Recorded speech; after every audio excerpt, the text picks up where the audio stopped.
Fonseca this, Fonseca that. Everybody has been talking about the star of the future, the Brazilian Joao Fonseca, which got me thinking who were the players this century who were supposed to carry the sport to greater heights. So today I'm going to rank all of the Newcomer of the Year award recipients in 2000's tier list style in order to figure out whether they met the expectations that were set on them right at the start of their careers. And these are the tiers, starting off with peaked in high school tier, then it's mid tier, after that it's solid ATP player, after that is Hall of Great, and finally is the tier for the Hall of Famers. So without further ado, let's rank these guys, and the first player is the 2000 Newcomer of the Year, Olivier Rochus. I'm going to be honest, I had no idea who this guy was before I decided to make this video, and for a good reason, cause his career wasn't anything special, but I guess you cannot expect much more from a guy who is 5'6", but to be fair to him, he did at least win 2 titles on the ATP Tour. Olivier won his first title in his rookie year, and then he won another one 6 years later. Rochus' career high was 24, he had a below 500 record on the ATP Tour, but he did manage to make 5 mil in his career, which is very respectable, but that won't save him from going into the peaked in high school tier. We are going to jump from the least to most recent winners of the award, which is why next up is the 2024 Newcomer of the Year, Jakub Menšik. Obviously, it's more difficult to rank him as nothing has really happened for him after getting the award, so based on his results of this season, he goes into the mid tier. But it doesn't reflect my opinion on his potential. Moving on to the first legend of this list is the 2001 Newcomer of the Year, Andy Roddick. I mean, what is there to say? He's a Grand Slam champion, former world number 1, 20 million in prize money, won at least one title 12 years in a row, and in total he won 32 titles. So if that's not a Hall of Fame career, then I don't know what is, which is why he deservedly goes into that tier. In 2023, the Rookie of the Year was the Frenchman Arthur Fils. He still goes through some young player problems, such as having some inexplicable bad losses against players that he should beat, but I can understand that as he's only 20 years old, especially when he has showed that when he's locked in, he can win tournaments whilst going through very tough fields. With that being said, he hasn't done anything career-wise that could potentially put him into the great tier, so he is going into the solid ATP player tier, with obvious potential to do something more. But he is not the only player from France to win this award, cause in 2002 it was won by Paul-Henri Mathieu. Again, he's definitely not the most memorable player ever, but to be fair to him, he didn't peak in high school, as his best season was in 2007, where he reached his career high year-end ranking of 25. And in 2008 he almost got into the top 10. In 2007 he also won 2 titles, but at the same time he was never a real threat at the big tournaments, and all in all I would say that he is a good fit for the mid tier. Moving on to a guy whose career has been a real roller coaster ever since the beginning is the 2022's Newcomer of the Year, Holger Rune. Even as a fan of his, there is no point in denying that as of now, the expectations that were set on him have not been met yet. But the follow-up on that is, were the expectations even realistic to begin with? Because based on the discourse surrounding him, you will think that he's a complete failure, when in reality he is still a top 15 player no matter how you put it. I agree that it's kind of time to see some actual progression from the Dane, but if we are rating what he has done since winning the award, I would say that he has proven himself to be a solid ATP player, but I obviously hope that he'll climb a tier or 2 in the future. The winner of the 2003 Newcomer of the Year was a guy who you might have heard of. It's Rafael Nadal. Should we even spend time talking about him? Everybody knows everything about him, about his greatness, about his titles, about the impact that he left on the game. I mean, this man is the 3rd greatest men's tennis player of all time, so naturally he goes into the Hall of Fame tier. Now, to put us back down to earth, let's rank the 2021 Newcomer of the Year, Jenson Brooksby. Objectively speaking, the guy got shafted with a ban for a year and a half, especially considering that the offense was one that he could have avoided. Losing 18 months of your career can be catastrophic for a young player, and it does look like even at the age of 24, his best days are behind him, which is crazy to say. His future perspectives are not looking great. His career after receiving the award has been kinda sad, so I have no choice but to put him peaked in high school tier.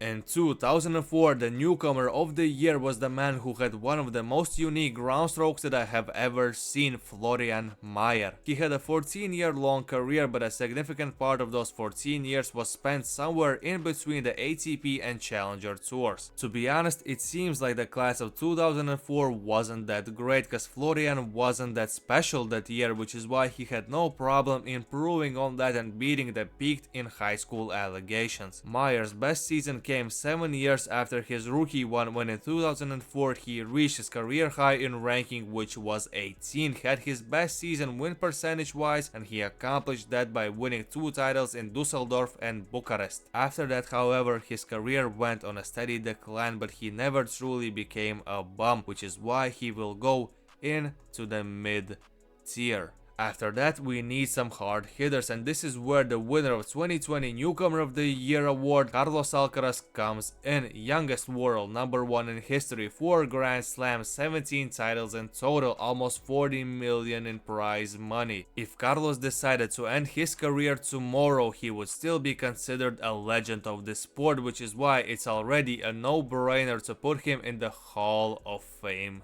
tier. You know what? In order to save time, I'll go for the next most recent winner of this award, because in 2019 it was won by Jannik Sinner, and everything I said about Carlos could be said about Jannik. So let's swiftly move Jannik into the Hall of Fame tier and move on to someone who is more interesting. And that someone is the winner of the 2005 Newcomer of the Year award, everyone's favorite Gael Monfils. Some people will probably disagree with my placement of La Monf, cause he never won a Grand Slam, he never won a Masters tournament, but I do not care. This man is a Hall of Famer. Like, you won't gaslight me into thinking that he wasn't a huge reason why a lot of people fell in love with the sport during the biggest boom era of tennis. He was incredible in 2005, he's still incredible in 2025, the longevity is insane, the man has not aged, and I would simply feel disgusted with myself if I didn't put him into the Hall of Fame tier. In 2018 we also had a very solid winner, and his name is Alex de Minaur. We have witnessed a significant rise for the Aussie in the last year or two. He's currently the 8th best player in the world and has been as high as 6th in the rankings, and honestly speaking, I never expected that he will get that high in the rankings. In my opinion, he has exceeded expectations that were set on him at the start of his career. I mean, he is not that big or powerful, but still he is one of the best players in the world. But unfortunately for him, I feel like he lacks those great consistent runs at any of the Grand Slams or Masters tournaments, which is why I simply cannot put him any higher than the solid ATP player tier. The next entry on this tier list is someone who irrationally pissed me off. It's 2006 Newcomer of the Year, Benjamin Becker. Why did he piss me off, you might ask? Well, he got his Newcomer of the Year award when he was 25 already. To add to that, he was the one to retire Andre Agassi, and to finish it off, he isn't even related to Boris Becker, which pissed me off the most. His best season was in 2014 when he reached the 35th spot in the rankings, and even though technically he didn't peak in high school, I'm still putting him in that tier. 2017's Newcomer of the Year, Denis Shapovalov, is a difficult one to rank, as his rookie year was genuinely very memorable. I mean, that win against Rafa was one of the craziest moments that I can remember from the Canadian Masters tournaments, and also that umpire incident, yes, that umpire incident happened in 2017, so yeah. The rookie year for Shapo was special, but it would be unbelievably harsh to put him in the peaked in high school tier because of that. And objectively speaking, even though there were some significant lows for him at times, he still accomplished a lot after the 2017 season. Semis in Wimbledon, quarterfinals at the Australian Open and the US Open, 3 titles, 5 finals, the guy has accomplished significant things in his career. Maybe his loud arrival on the scene has warped our perception exception, but I think that there is no doubt that he's better than the two bottom tiers, so in solid ATP player tier, he goes. Joao Wilfried Tsonga and Kei Nishikori were 2007 and 2008 newcomers of the year respectively, and I want to talk about them at the same time because they both had very similar careers. Both were one step away from winning a Grand Slam title. Both of their careers were hindered by injuries. Their career highs and their rankings were similar as well, and in general it simply feels like they were unlucky to play in the most competitive era of tennis that we have seen, because otherwise they would have accomplished much more. But the question is, are they worthy of being in the Hall of Fame tier?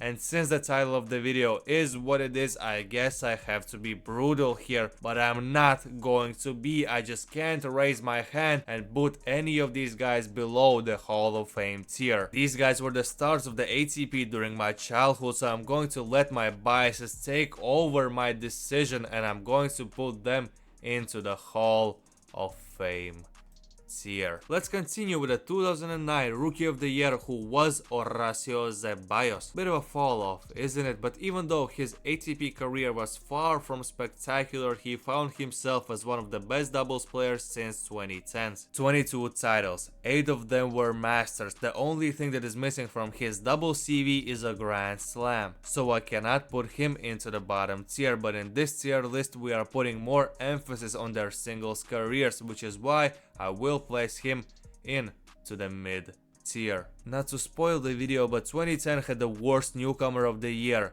Tobias Kamke. For the majority of his career he was a Challenger Tour player, won 6 tournaments on that level, but that success never translated to the main tour, which is why I have no choice but to put him into the peaked in high school tier. Now we are back to someone who kind of fulfilled the expectations, and is the 2011's newcomer of the year, Milos Raonic. Bit off topic, but I thought that Milos was a bit older. I mean, he's 34 right now, and it doesn't feel right saying that he's the same age as someone like Jan-Lennard Struff. Injuries significantly impacted his career, but even with that he still had a very impressive career. Wins over Nadal and Federer, 8 titles, few ATP finals appearances, and all of this combined screams of a Hall of Great career, which is exactly where he is going. And for the last 5, let's do it quickly. 2012's winner was Martin Kližan. In 2015 he reached his career high of 24. During his career he won 6 titles, which is a lot more than I thought, to be honest, but that's not enough to escape the mid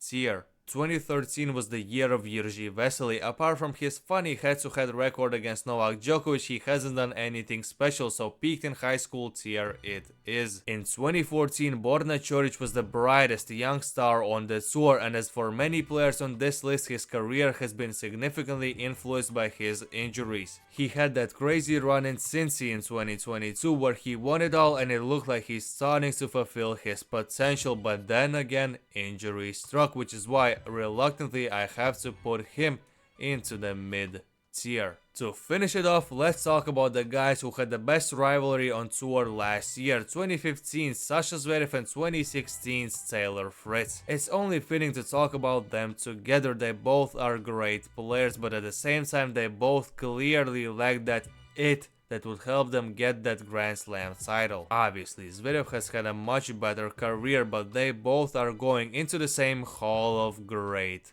tier. But Zverev is going to the top of it and Fritz to the bottom. So, as we can see, becoming the newcomer of the year doesn't mean that your career is going to be great overall. So even if a player is exceptional as a youngster, they cannot forget that it's just the start of the journey. What did you think about this ranking? Let me know in the comment section down below. Like the video, subscribe to the channel, and until next time, take it easy.